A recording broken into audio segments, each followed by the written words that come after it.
आज प्रॉब्लम क्या है?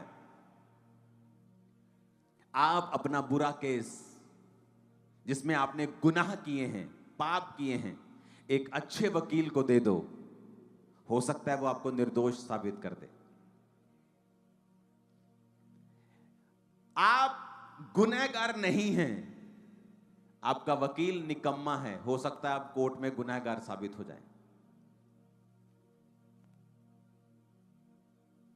जाके देख लो जेलों में कितने लोग हैं जो इनोसेंट बंद हैं, जिनके कोई गुनाह नहीं किया।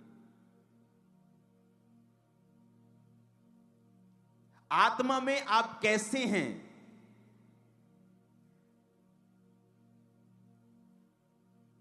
मान लीजिए आपकी आंखों में दिक्कत है, आपकी आंखें खराब हैं, थोड़ा कम दिखता है, आप कुछ भी है, या ब्लाइंड है कोई। एक है निकम्मे वकील की तरह केस लड़ना, क्या प्रभु जी आप मुझे चंगा करें, आमीन। ये भी अच्छी चीज है, लेकिन ये एक निकम्मी केस को लड़ने को दर्शाता है। एक है अच्छा वकील, अच्छी प्रार्थना करने वाला वकील, और जब वो अपनी आंखों के लिए प्रार्थना करता है, वो कहता है परमेश्वर मैं तेरा धन्यवाद करता हूं कि आपने मुझे प्रार्थना करने का अवसर दिया है, आपने मुझे ये ताकत दी है, ये अधिकार दिया है कि मैं आपके सामने आऊं और प्रार्थना कर सकूं, क्योंकि आपने कहा है कि प्रभु यीशु मसीह के नाम में जो कुछ मैं मांगूंगा आप मुझे देंगे। मेरे पिता आप किसी का पक्षपात नहीं करते, वचन में लिखा है।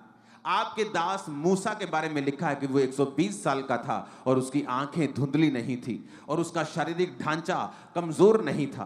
पिता क्योंकि वो आपकी महिमा में जलता था, मैं आज से वायदा करता हूं कि आज से मैं आपकी ग्लोरी और महिमा में चलूंगा।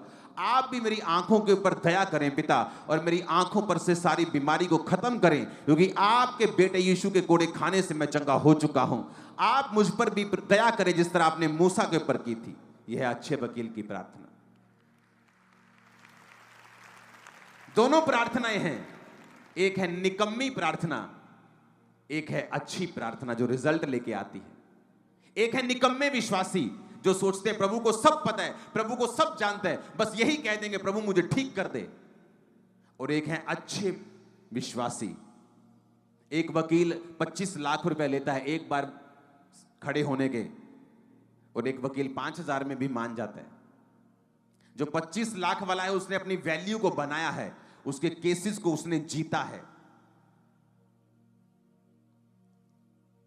आज मैं वकीलों की बात नहीं कर रहा हूं, आप मेरी बात समझ रहे हैं, मैं आत्मिक वकीलों की बात कर रहा हूं, क्योंकि हम आत्मिक वकील हैं। क्योंकि जीसस ने कहा अपना मुकदमा लड़, अपना प्रमाण दे। वचन कहता है, यहोवा परमेश्वर कहता है अपना प्रमाण दे, अपना मुकदमा मेरे सामने लड़। और हम मुकदमा कैसे लड़ रहे हैं कि मैनू छाड़ दो जी।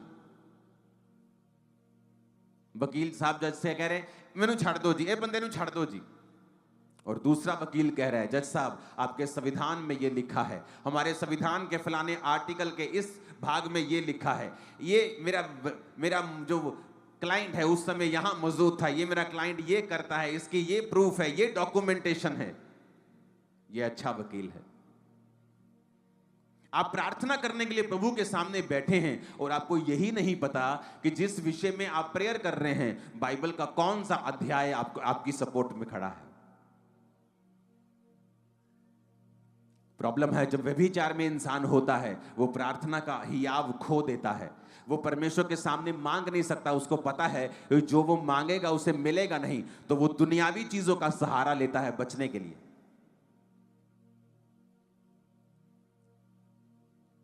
क्योंकि वचन कहता है यूहन्ना की पत्री में कि जब तुम्हें ये हियाव होता है कि तुम परमेश्वर के साथ सही हो और तुमने सही जीवन जिया है, फिर तुम जो कुछ परमेश्वर से मांगते हो परमेश्वर तुम्हें देता है।